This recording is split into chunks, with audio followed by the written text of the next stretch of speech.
Hello boys, कैसे हैं आप सब लोग। मैं आज आपको बताने जा रहा हूँ वाच्य के बारे में। तो जैसा कि आप लोगों ने पहले भी वाच्य के बारे में पढ़ा होगा, तो वाच्य क्या होता है कि जिस क्रिया से यह पता चले कि किसी वाक्य में कर्ता, कर्म या भाव में किसी एक की प्रधानता हो तो उसे वाच्य कहते हैं। ये 3 प्रकार के होते हैं: कृत्यवाच्य, कर्मवाच्य और भाववाच्य।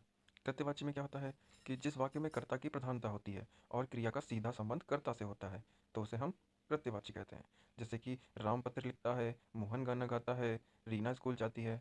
ओके, यहाँ कर्ता की प्रधानता और क्रिया का सीधा संबंध कर्ता से हो रहा है, अतः यह कृत्यवाच्य होंगे। कर्मवाच्य में क्या होता है कि जिस वाक्य में कर्म की प्रधानता हो वह क्रिया का सीधा संबंध कर्म से हो तो कर्मवाच्य कहलाता है।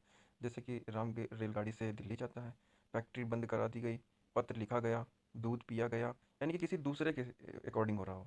पहचान पहचान में एक ट्रिक है, जैसे कि से, के द्वारा, ऐसा कुछ वर्ड आ रहा हो, तो हम कर्मवाच्य पे कहेंगे। भाववाच्य में क्या होता है, जिस वाक्य में कर्ता व गौड़ अर्थात कर्ता व कर्म गौड़ होता है लेकिन भाव की प्रधानता होती है, अतः क्रिया का संबंध भाव से होता है, तो वह भाववाच्य कहलाता है। जैसे कि मुझसे उठा नहीं जाता, मुझसे पढ़ा नहीं जाता, मुझसे खाया नहीं जाता। ठीक है।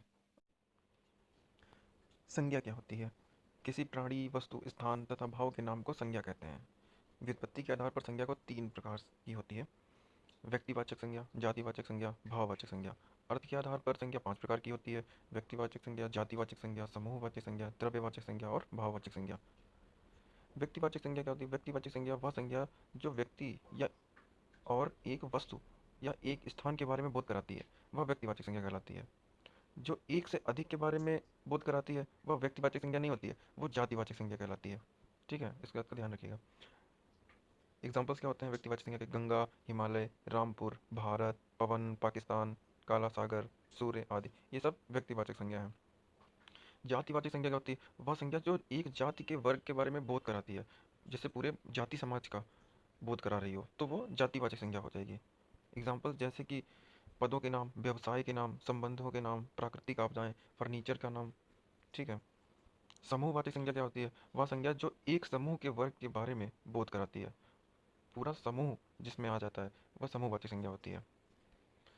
एग्जाम्पल्स: कक्षा, पुलिस, परिवार, सेना, बारात, समिति, चुनाव, झुंड, गुच्छ या गुच्छा मतलब संगठन, मंच, मोर्चा, दल, पार्टी। द्रव्यवाचक संज्ञा क्या होती है?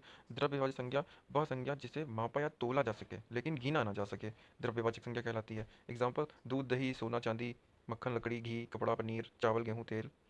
ठीक है।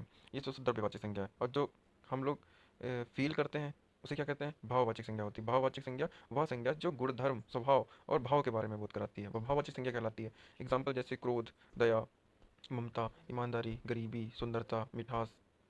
ठीक है, तो ये हमारी भाववाचक संज्ञा होती है। Thank you for watching.